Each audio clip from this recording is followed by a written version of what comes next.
அழைக்கிறார் இயேசு ஆண்டவர், அவராய் நாம் செல்லுவோம். அவர் பலியில் கலந்திட, அவர் ஒளியில் நடந்திட, அவர் பலியில் கலந்திட, அவர் ஒளியில் நடந்திட, சாட்சிகளாய் என்றும் வாழ்ந்திட இந்நாளிலே அழைக்கிறார் இயேசு ஆண்டவர், அவராய் நாம் செல்லுவோம்.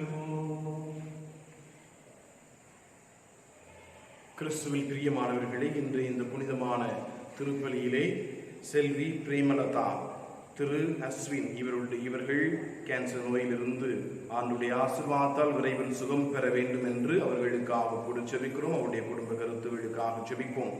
இந்த திருப்பலியிலே வர்கீஸ் மற்றும் பிரிசலா மேரி இவருடைய குடும்பத்திற்கு இறைவன் செய்த நன்மைகளுக்கு நன்றியாகவும் தொடர்ந்து பூரண உடல் சுகத்தை வர்கீஸ் அவர்களுக்கு இறைவன் அளிக்கும்படியாகவும் செபிப்போம்.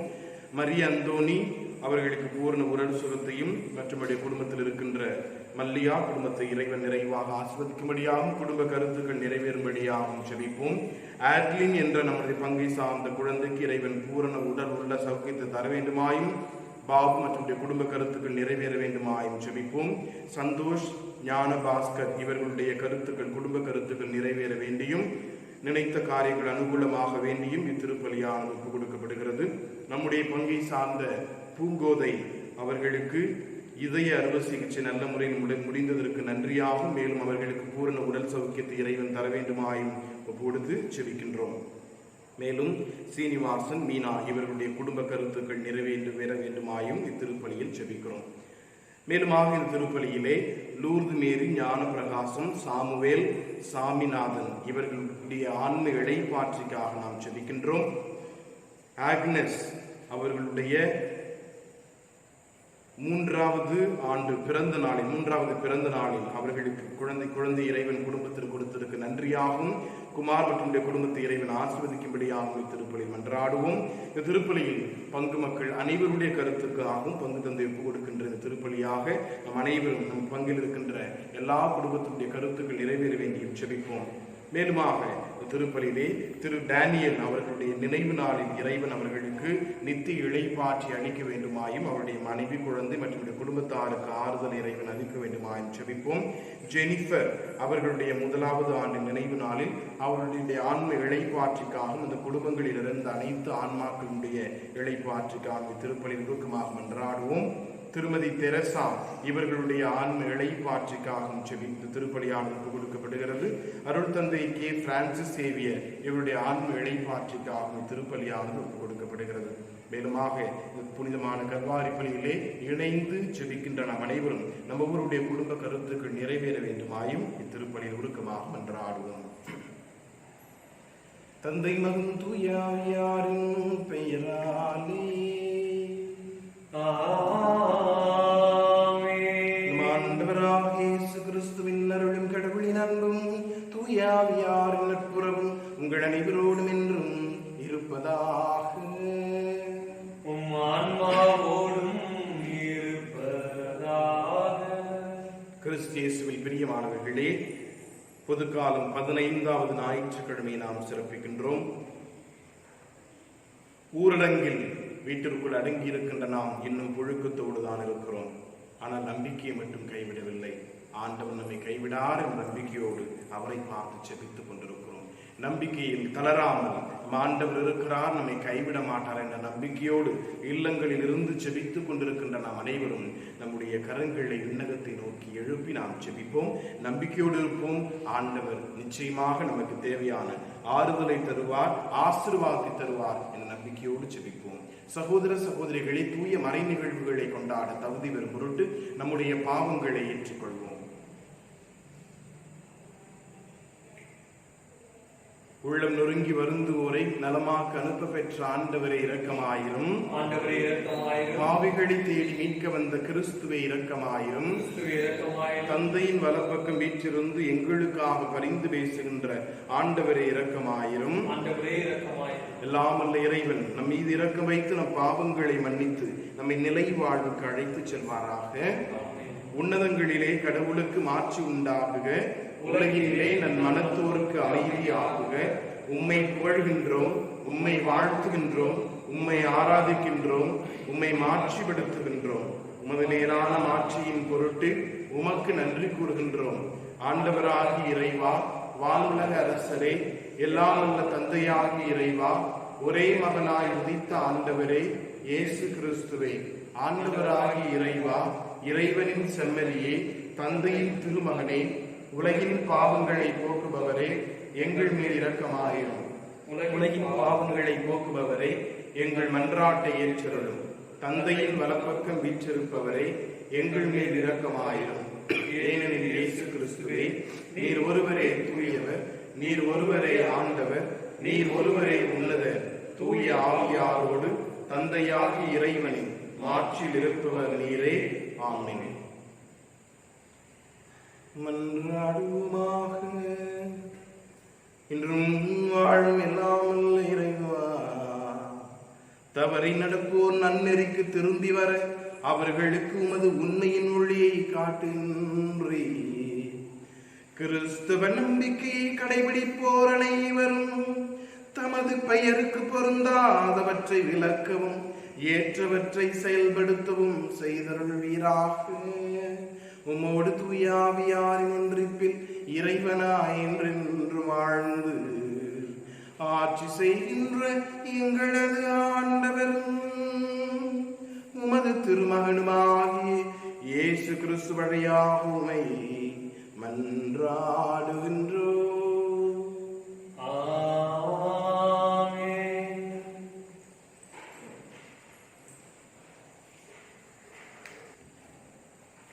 இறைவாக்கினர் எசேயா நூலில் இருந்து வாசகம். ஆண்டவர் கூறுவது: மழையும் பனியும் வானத்திலிருந்து இறங்கி வருகின்றன. அவை நிலத்தை நினைத்து முளை அரும்பி வளரச் செய்து விதைப்பவனுக்கு விதையும் உண்பவனுக்கு உணவாகவும் கொடுக்காமல் அங்கு திரும்பி செல்வதில்லை. அவ்வாறே என் வாயிலிருந்து புறப்பட்டு செல்லும் வாக்கு இருக்கும். அது என் விருப்பத்தை செயல்படுத்தி எதற்காக நான் அதை அனுப்பினேனோ அதை வெற்றிகரமாக நிறைவேற்றாமல் வெறுமையாய் என்னிடம் திரும்பி வருவதில்லை. இது ஆண்டவர் வழங்கும் அருள்வாக்கு. இறைவனுக்கு நன்றி. பதிலுரை பாடல். பல்லவி. நல்ல நிலத்தில் விதைக்கிற விதைகளோ விளைச்சலை கொடுத்தன. நல்ல நிலத்தில் விதைக்கிற விதைகளோ விளைச்சலை கொடுத்தன. மண்ணுலகை பேணி அதன் நீர்வளத்தையும் நிலவளத்தையும் பெருக்கினர். கடவுளின் ஆறு கரை பூண்டோடியது. அதை தானியங்களை நிரப்பி விளைய செய்தது. பல்லவி. நல்ல நிலத்தில் விதைத்த விதைகளோ விளைச்சலை கொடுத்தன. நீரோ அவற்றை இவ்வாறு விளைய செய்துள்ளீர். அதன் படைசோல்களில் தண்ணீர் நிறைந்தோட செய்தீர். அதன் கரையோர நிலங்களை பரம்பிடித்து மென்மழையால் மிதுவாக்கினீர். அதன் வளமிக்கு ஆசி வழங்கினீர். பல்லவி. நல்ல நிலத்தில் விதைத்த விதைகளோ விளைச்சலை கொடுத்தன.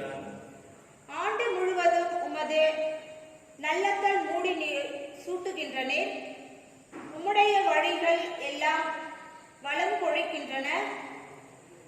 பாலை நிலத்தில் மேய்ச்சல் நிலங்கள் செழுமை பொழுகின்றன. குன்றுகள் அக்னிப்பை இடைக்கச்சையாய் அணிந்துள்ளன. பல்லவி. நல்ல நிலத்தில் விதைத்த விதைகளோ விளைச்சலை கொடுத்தன. புல்வெளிகள் மந்தைகளை ஆடை என கொண்டுள்ள பள்ளத்தாக்குகள் தானியங்களால் தங்களை போதி கொண்டுள்ளன.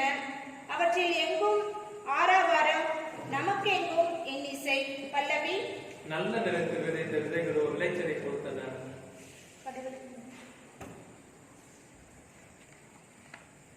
திருத்தூதர் பவுல் ரோமையருக்கு எழுதிய திருமுகத்திலிருந்து வாசகம். இயல் 8 இறை வாக்கியங்கள் 18 23 முடிய. சகோதரர் சகோதரிகளே, இக்காலத்தில் நாம் படும் துன்பங்கள் எதிர்காலத்தில் நமக்காக வெளிப்பட போகிற மாட்சியோடு ஒப்பிட தகுதியற்றவை என நான் எண்ணுகிறேன். இம்மாட்சியுடன் கடவுளின் மக்கள் வெளிப்படுவதை காண்பதற்காக படைப்பே பேராவலோடு காத்திருக்கிறது. ஏனெனில் படைப்பு பயனற்ற நிலைக்கு உட்படுத்தப்பட்டுள்ளது. தானே விரும்பியதால் அப்படி ஆகவில்லை, அதை உட்படுத்தினவரின் விருப்பத்தால் அவ்வாறு ஆயிற்று. எனினும் அது எதிர்நோக்கி இழந்த நிலையில் இல்லை. அது அழிவுக்கு அடிமைப்பட்டிருக்கும் நிலையிலிருந்து விடுவிக்கப்பட்டு கடவுளின் பிள்ளைகளுக்குரிய பெருமையையும் விடுதலையையும் தானும் பெற்றுக்கொள்ளும் என்கிற எதிர்நோக்கோடு இருக்கிறது. இந்நாள் வரை படைப்பு அனைத்தும் ஒருங்கே பேறுகால வேதனையுற்று தவிக்கின்றது என்பதை நாம் அறிவோம். படைப்பு மட்டும் அல்ல, முதல் கொடையாக தூய ஆவியை பெற்று கொண்டுள்ள நாமும் கடவுள் நம்மை தம் பிள்ளைகளாக்கும் நாளை, அதாவது நம் உடலை விடுவிக்கும் நாளை எதிர்நோக்கி பெருமூச்சு விடுகிறோம். இது ஆண்டவர் வழங்கும் அருள்வாக்கு. இறைவனுக்கு நன்றி. அல்லேலூயா, அல்லேலூயா, அல்லேலூயா, அல்லேலூயா, அல்லேலூயா, அல்லேலூயா. இறைவனின் வார்த்தையே விதை, அதை விதைப்பவர் கிறிஸ்துவே. அவரை கண்டடைபவர் எல்லோரும் என்றென்றும் நிலைத்திருப்பார். அல்லேலூயா, அல்லேலூயா, அல்லேலூயா.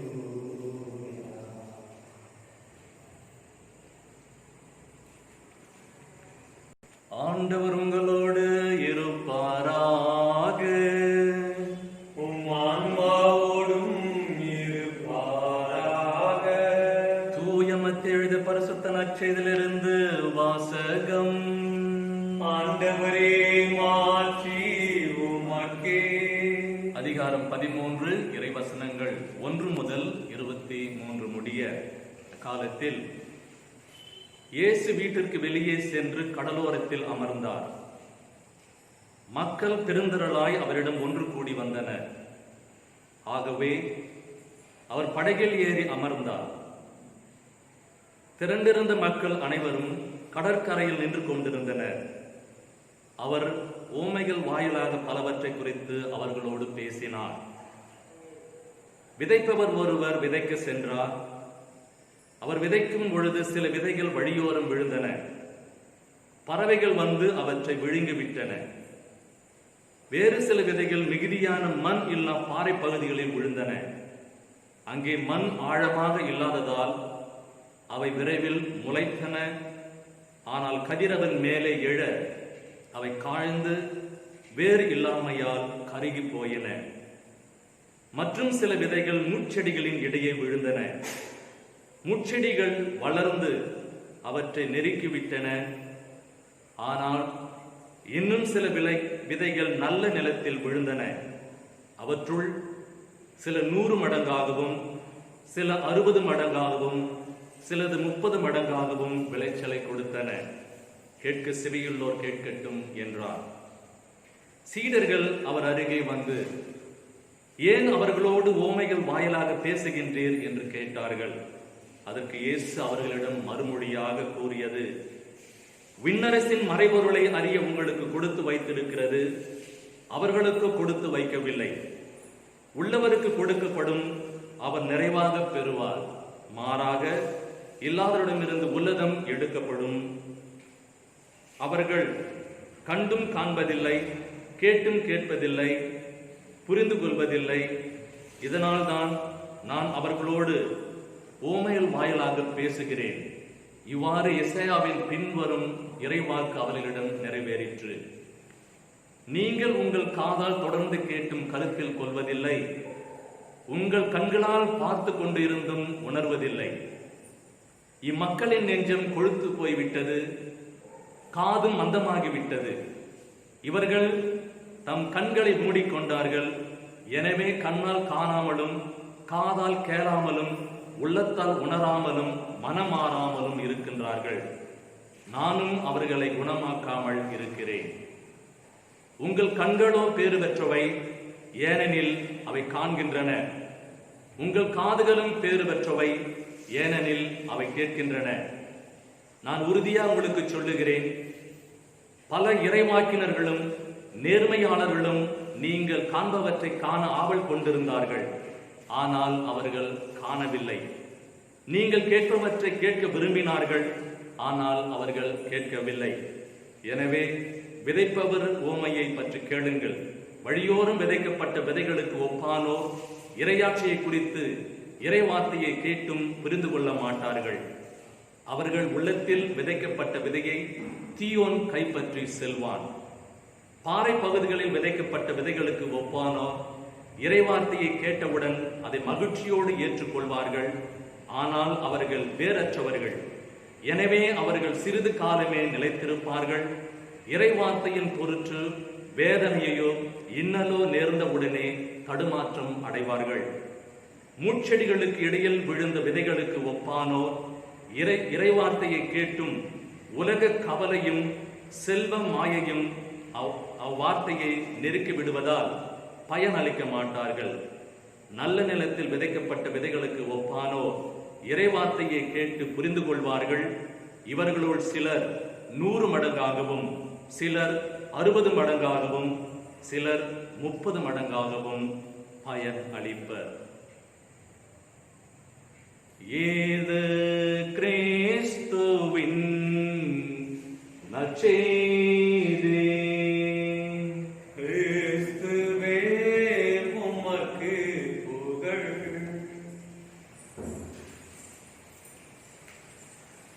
இறையேசுவில் பிரியமுள்ள சகோதர சகோதரிகளே, மத்தேயு நற்செய்தி 4ஆம் அதிகாரம் இறைவசனம் 4. மனிதர்கள் அப்பத்தினால் மட்டுமல்ல, மாறாக இறைவனுடைய திருவாயிலிருந்து வருகின்ற ஒவ்வொரு வார்த்தையாலும் வாழ்வார்கள். மனிதர்கள் அப்பத்தினால் மட்டும் வாழ்வதல்ல, மாறாக இறைவனுடைய திருவாயிலிருந்து வருகின்ற ஒவ்வொரு வார்த்தையாலும் வாழ்வார்கள். இரண்டாவதாக யோவான் நற்செய்தி 6ஆம் அதிகாரம் இறைவசனம் 27. அழிந்து போகும் உணவுக்காக உழைக்க வேண்டாம், மாறாக அழியாமல் நிலைவாழ்வு கொடுக்கின்ற உணவுக்காகவே உழையுங்கள்.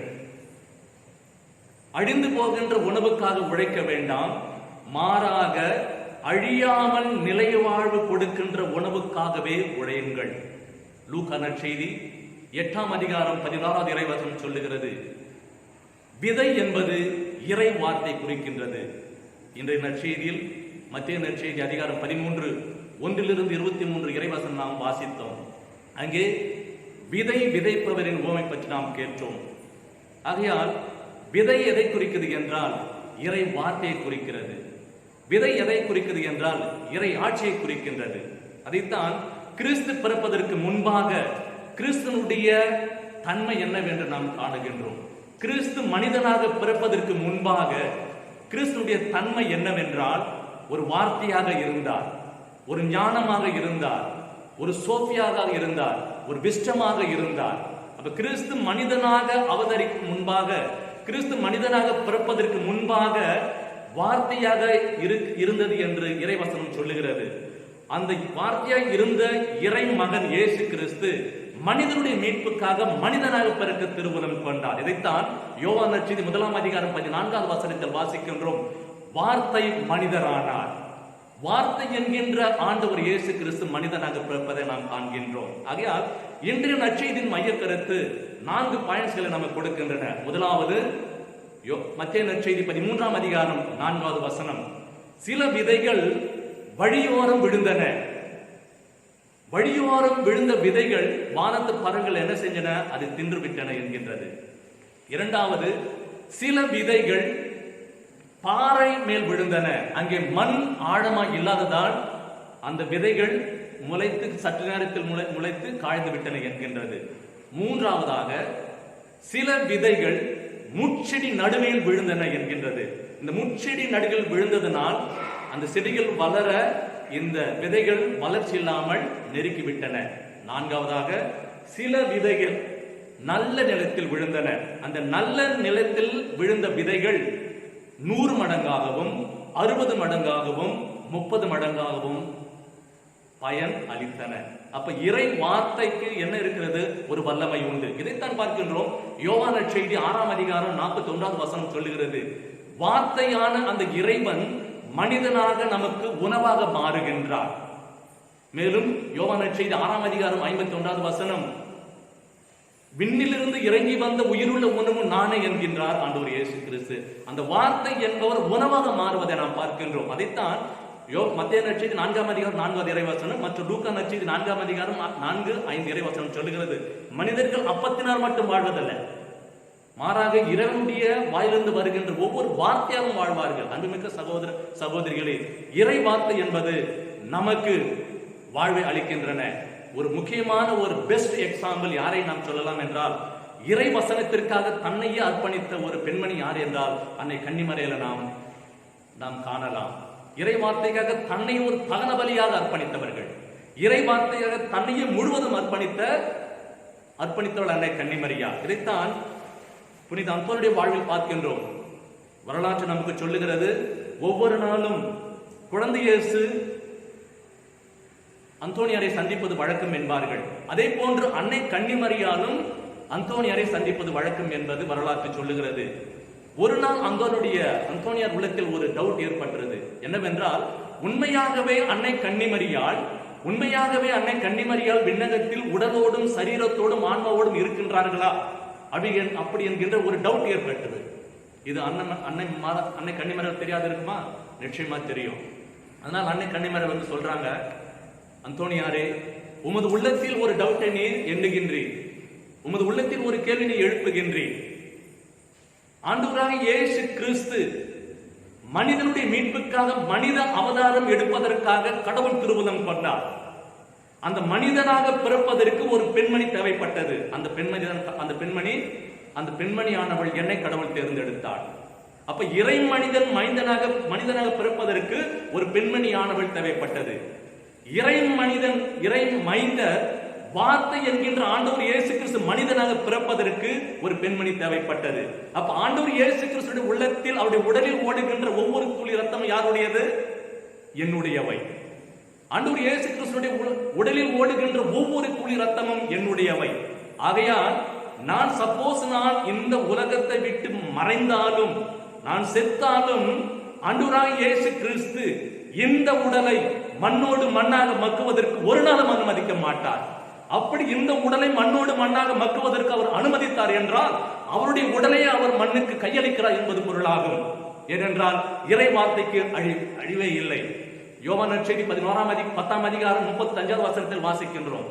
யோவான் நற்செய்தி 10ஆம் அதிகாரம் 35வது வசனத்தில் வாசிக்கின்றோம், இறை வார்த்தையை பெற்றுக் கொண்டவர்கள் தெய்வங்கள் என அழைக்கப்படுகின்றது. அப்ப அன்னை கன்னிமரியால் இறை வார்த்தைக்காக தன்னையே அர்ப்பணித்த ஒரு பெண்மணியாக இருப்பதை பார்க்கின்றோம். ஒரு பரிசுத்த மாதாவாக இருக்கின்ற நாம் பார்க்கின்றோம். யோவான் நற்செய்தி 15ஆம் அதிகாரம் 7வது வசனம் சொல்லுகிறது. யோவான் நற்செய்தி 15ஆம் அதிகாரம் 7வது வசனத்தில் வாசிக்கின்றோம், என் வார்த்தை உங்களுக்குள்ளும் நீங்கள் என்னுள்ளும் என் வார்த்தை உங்களுக்குள் குடிகொண்டிருந்தால் நீங்கள் என்னென்ன கேட்கின்றீர்களோ அத்தனையும் உங்களுக்கு அருளப்படும் என்று இறை வசனம் சொல்லுகிற மிக்க சகோதர சகோதரிகள். ஆகையால் இந்த நற்செய்தியில் முக்கியமான மையக்கருத்து என்னவென்றால், வார்த்தை நம்முடைய வார்த்தை ஒரு மனிதனை வாழ வைக்க முடியும். அதே நேரத்தில் நம்முடைய வார்த்தை மற்றவர்களை அழிக்கவும் முடியும். ஆனால் கடவுளுடைய வார்த்தை எப்பொழுதும் வாழ்வை அளிக்கக்கூடியவை. அதைத்தான் பார்க்கின்றோம். விதையை நாம் எதைக்கு ஒப்பிடுகின்றோம்? இறை வார்த்தைக்கு நாம் ஒப்பிடுகின்றோம், இறை நற்செய்திக்கு நாம் ஒப்பிடுகின்றோம். விதை என்பது என்னவென்றால் இறை வார்த்தையை நாம் அர்ப்பணிக்கின்றோம். அந்த இறை வார்த்தை வேறு ஒன்றுமில்லை, ஆண்டவர் இயேசு கிறிஸ்துவை குறித்து காட்டுகின்றது. யாரெல்லாம் எந்த உள்ளத்திலும் இல்லத்திலும் இறை வார்த்தைக்கு முக்கியத்துவம் கொடுக்கின்றார்களோ அவர்கள் எப்பொழுதும் இறைவனோடு இணைந்து வாழ்வார்கள். ஆகையால் நம்முடைய வாழ்க்கையிலும் இறை வார்த்தைக்கு முக்கியத்துவம் கொடுத்து ஆண்டவர் கொடுக்கின்ற அபிஷேகத்தையும் வல்லமையும் பெறுகின்ற பிள்ளைகளாக நாம் தினந்தோறும் ஜெபிக்க வேண்டும் என்று நாம் தொடர்ந்து ஜெபிப்போம். ஆமென்.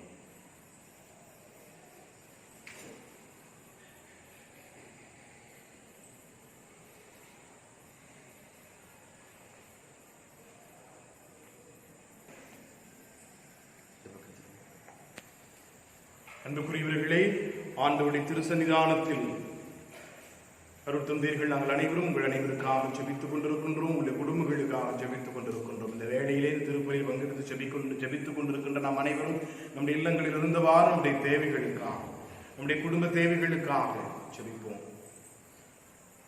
நம்முடைய எண்ணங்கள், ஏற்கள், எதிர்பார்ப்புகளை ஆண்டவர் சந்திக்க ஜெபிப்போம். கொரோனா தொற்றினால் நம் அனைவருமே ஏதோ ஒரு விதத்தில் பாதிக்கப்பட்டிருக்கிறோம். இயல்பு வாழ்க்கையானது 4 மாதங்களாக முறியடிக்கப்பட்ட இந்த நிலையில் நாங்கள் ஆய்த்துக் கொண்டிருக்கிறோம். ஆண்டவரை கையேந்துவோம். இந்த நிலையை விரைவில் ஆண்டவர் மாற்றித்தர ஜெபிப்போம்.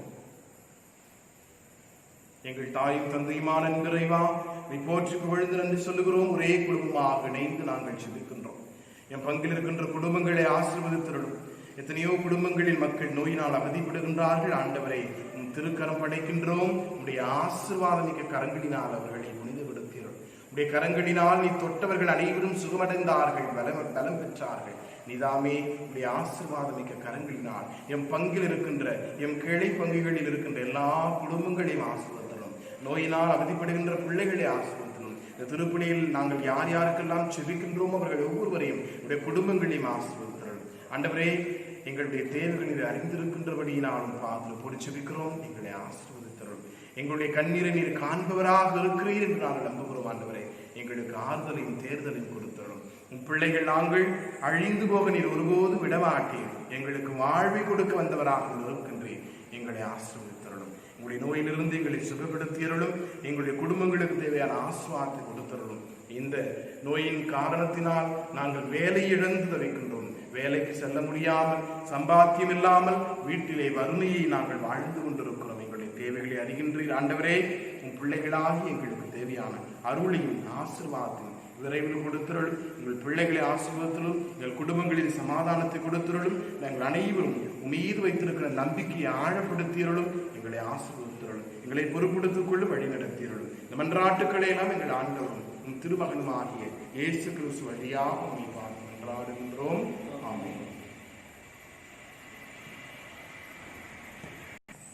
என்னை உன்னிடம் தந்தே, என்னை ஏற்றிடுவாய் இறைவா.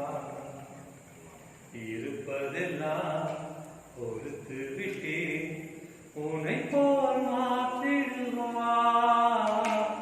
என்னை உன்னிடம் தந்தே, என்னை ஏற்றிடுவாய் இறைவா.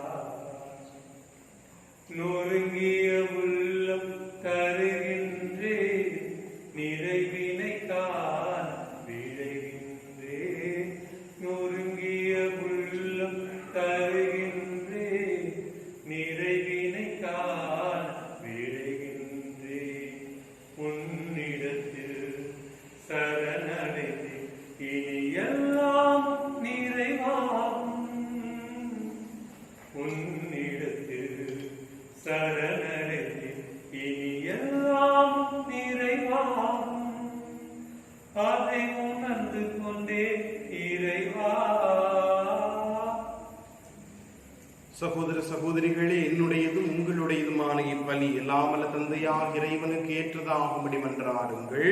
ஆண்டவர் தமது பெயர் புகழ்ச்சிக்காகவும் ஆட்சிக்காகவும் நமது நன்மைக்காகவும் புனித திரு அவை அனைத்து நலனுக்காகவும் உமது கையிலிருந்து பலி ஏற்றுக்கொள்வாராக. ஆண்டவரே, உம்மை நோக்கி மன்றாடும் திரு அவையின் காணிக்கைகளை கண்ணோக்கியருளும். நம்பிக்கையான புனிதத்தில் வளர உதவும் உணவாக இவற்றை மாற்றியருள்வீராக. எங்கள் ஆண்டவராகிய கிறிஸ்து வழியாக மன்றாடுகின்றோம்.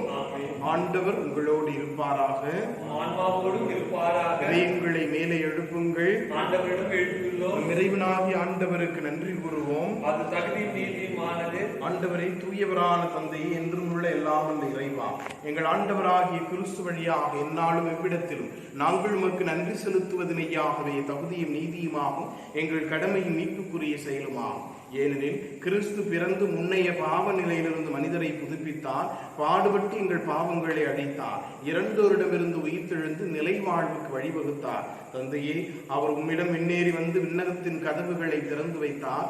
ஆகவே வானத்துதர் அணிகளோடும் புனிதரின் பெருந்திரளோடும் நாங்களும் சேர்ந்து உமக்கு புகழ்ச்சி பண்ணி செய்து முடிவின்றி சொல்வதாவது: தூயவர் தூயவர் தூயவர், வான் படைகளின் கடவுளாம் ஆண்டவர், விண்ணகமும் மன்னகமும் உமது மாட்சியால் இருந்துள்ளன. உன்னதங்களிலே ஓசன்னா. ஆண்டவர் பெயரால் வருகிறவர் ஆசி பெற்றவர். உன்னதங்களிலே ஓசன்னா.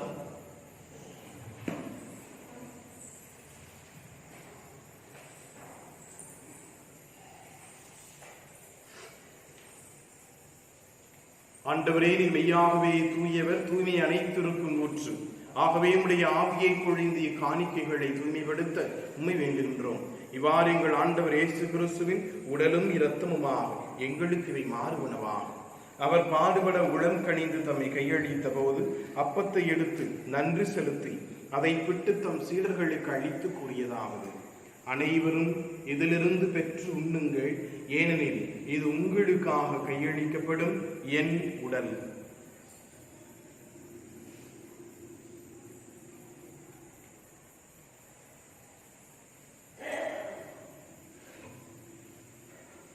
அவ்வண்ணமே இரவு விருந்தை அருந்தியவின் கிண்ணத்தையும் எடுத்து மீண்டும் உமக்கு நன்றி கூறி தம் சீடர்களுக்கு அளித்தவர் கூறியதாவது: அனைவரும் இதிலிருந்து பெற்று பருகுங்கள், ஏனெனில் இது புதிய நிலையான உடன்படிக்கைக்குரிய என் இரத்தத்தின் கிண்ணம்.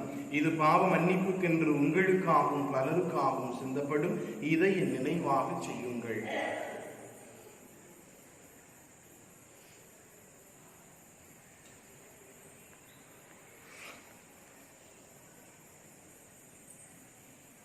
நம்பிக்கையின் மறைபொருள்: ஆண்டவரே, நீர் வருமளவும் உமது இறைப்பினை அறிக்கையிடுகிறோம், உமது உயிர்ப்பினை எடுத்துரைக்கின்றோம். ஆகவே ஆண்டவரே, நாங்கள் கிறிஸ்துவின் இறப்பினையும் உயிர்ப்பினையும் நினைவு கூர்ந்து வாழ்வு தரும் அப்பத்தையும் மீட்பளிக்கும் கிண்ணத்தையும் ஒப்புக் கொடுக்கின்றோம்.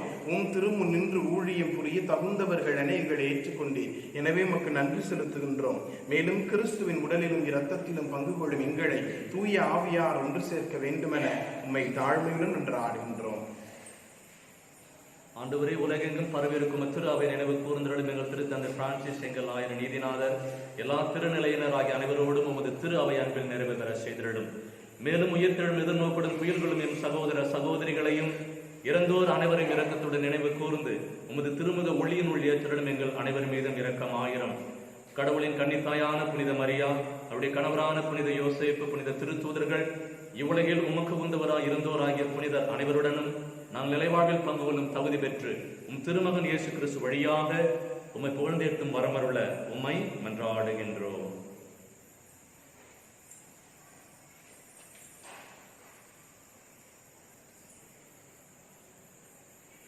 இவ் வழியாக இவரோடு இவர் எல்லாம் வல்ல இறைவனாகிய தந்தையே, தூய ஆவியாரின் ஒன்றிப்பில் எல்லா புகழும் மாட்சியும் என்றென்றும் உமக்கே உரியதே. ஆமென், ஆமென், ஆமென்.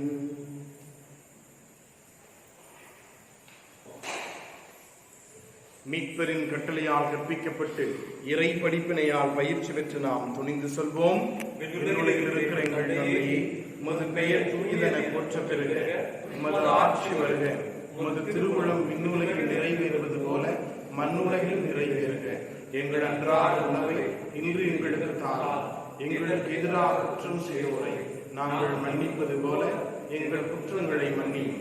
எங்களை சோதனைக்கு உட்படுத்தாதேயும், தீயொன்றிலிருந்து எங்களை விடுவித்தருளும். ஆண்டவரே, தீமைகள் அனைத்திலிருந்தும் எங்களை விடுவித்து எங்கள் வாழ்நாளில் அமைதியை கனிவுடன் அருளும் மன்றாடுகின்றோம். உமது இரக்கத்தின் உதவியால் நாங்கள் பாவங்களிலிருந்து எப்போதும் விடுதலை அடைந்து யாதொரு கலக்கமுமின்றி நலமாயிருப்போமாக. நாங்கள் எதிர்நோக்கி இருக்கும் பேரின்பத்திற்காகவும் மீட்பராக இயேசு கிறிஸ்துவின் வருகைக்காகவும் காத்திருக்கின்றோம். ஏனெனில் ஆட்சியும் வல்லமையும் ஆட்சியும் என்றென்றும் உமதே. ஆண்டவரே இயேசு கிறிஸ்துவை, அமைதியை உங்களுக்கு விட்டுச் செல்கின்றேன், என் அமைதியையே உங்களுக்கு அளிக்கின்றேன் என்றும் திருத்தூதர்களுக்கு மொழிந்தீரே. எங்கள் பாவங்களை பாராமல் உமது திரு அவையின் நம்பிக்கையை கனிவுடன் கண்ணோக்கி எங்களுக்கு அமைதியையும் ஒற்றுமையையும் அளித்தருள்வீராக. என்றென்றும் வாழ்ந்து ஆட்சி செய்கின்றவர் நீரே. ஆண்டவருடைய அமைதி உங்களோடு என்றும் இருப்பதாக. ஒருவருக்கொருவர் அமைதியை பகிர்ந்து மகிழ்வோம். உலகின் பாவங்களை போக்கும் இறைவன் செம்மறியே, எங்கள் மேல் இரக்கமாயிரும். உலகின் பாவங்களை போக்கும் இறைவன் செம்மறியே, எங்கள் மேல் இரக்கமாயிரும். உலகின் பாவங்களை போக்கும் இறைவனின் செம்மறியே, எங்களுக்கு அமைதி அளித்துள்ளது.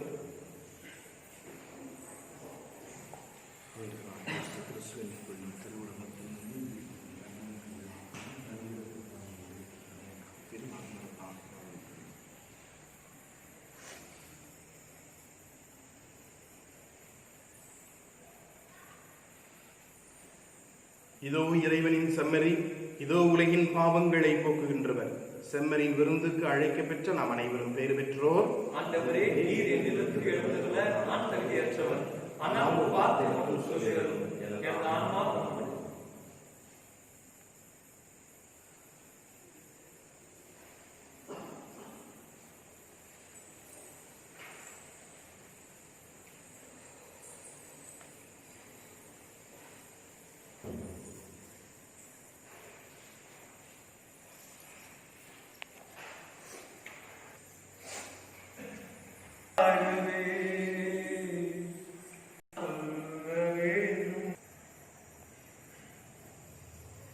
என் சதையை உண்டு என் இரத்தத்தை குடிப்பவர் என்னோடு இணைந்திருப்பார், நானும் அவரோடு இணைந்திருப்பேன் என்கிறார் ஆண்டவர். மன்றாடுவோமாக. என்றும் வாழ்வில்லாமல் இறைவா, உம்முடைய அருள் கொடைகளை பெற்றுக்கொண்ட நாங்கள் உம்மை தாழ்மையுடன் வேண்டுகின்றோம்.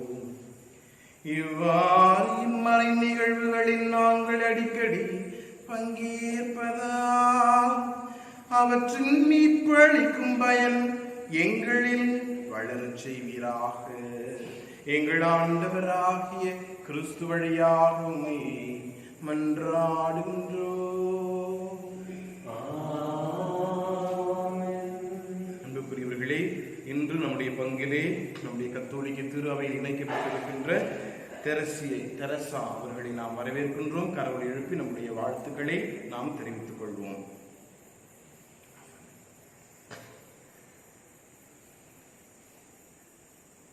பனிரெண்டாம் தேதி ஞாயிற்றுக்கிழமை இன்று ஆண்டின் பொதுக்காலம் 15ஆம் ஞாயிறு. 13ஆம் தேதி திங்கட்கிழமை புனித ஹென்றி நினைவு. 14ஆம் தேதி செவ்வாய்க்கிழமை புனித கமிலஸ் தே லெல்லிஸ் அருள்பணியாளர் நினைவு. 15ஆம் தேதி புதன்கிழமை புனித பொனவெந்தூர் ஆயர் மறைவள்ளுனர் நினைவு. 16ஆம் தேதி வியாழக்கிழமை கார்மேல் மலை புனித கன்னிமரியா நினைவு. 19ஆம் தேதி ஞாயிற்றுக்கிழமை ஆண்டின் பொதுக்காலம் 16ஆம் ஞாயிற்றுக்கிழமை. அன்புக்குரியவர்களே, இல்லங்களில் இருந்தவாறு நாம் திருப்பலில் பங்கெடுத்து ஜெபிக்கின்றோம். மேலுமாக குடும்ப ஜெபமாலை, குடும்ப ஜெபத்தில் நாம் இணைந்து ஜெபிக்கின்றோம். தொடர்ந்தவாறு நீங்கள் ஆண்டவரிடம் முழுக்கமாக குடும்பங்களாக இணைந்து ஜெபிக்க, உங்களுடைய குடும்ப உறவுகளை புதுப்பித்துக் கொள்ள, இன்னும் உங்களுடைய குடும்பங்களிலே ஒருவர் மற்றவருக்குள்ள கணவன் மனைவி பெற்றோர் பிள்ளைகளுக்குள்ள உறவை நீங்கள் நெருக்கப்படுத்திக் கொள்ள உங்கள் அனைவரையும் அன்போடு அழைக்கின்றேன். அதே நேரத்தில் நீங்கள் இல்லங்களில் இருந்தாலும் உங்களை நீங்கள் சற்று தனிமைப்படுத்திக் கொள்ளவும் உங்களை அன்போடு அழைக்கின்றேன். ஏனென்றால் இந்த கொரோனாவுடைய தொற்றானது அதனுடைய பாதிப்பானது அதிகமாக இருக்கிறது. இன்று நாம் திருப்பலியில் ஜெபித்த அருத்தந்தை கே பிரான்சிஸ் சேவியர் அவர்கள் சென்னை மயில உயர் மறை மாவட்டத்தை சார்ந்தவர்கள். அவரும் அருத்தந்தை பாலசாமி அவர்கள் நம்முடைய செங்கல்பட்டு பேராலயத்தில் பணிபுரிந்தவர்கள். இவர்கள் இருவரும் சென்னை மயில உயர் மறை மாவட்டத்தில் கொரோனாவினால் பாதிக்கப்பட்டு மருத்துவமனையில் சேர்க்கப்பட்டார்கள். ஆனால் சிகிச்சை பலனளிக்காமல் அருட்தந்தை கே பிரான்சிஸ் சேவியர் அவர்கள் இறையடி சேர்ந்திருக்கிறார்கள். அருட்பணியாளர் 54 வயது தான் ஆகிறது. ஆனால் அருட்பணியாளருக்கு ஒரு திருப்பலி நிறைவேற்றி அவருக்கு அடக்கம் செய்ய முடியாத அளவுக்கு அவரை சென்னை மயில உயர் மறை மாவட்ட பேராயர் அவர்கள் வருத்தத்தோடு அடக்கம் செய்திருக்கிறார்கள். இது மிகப்பெரிய ஒரு வேதனை.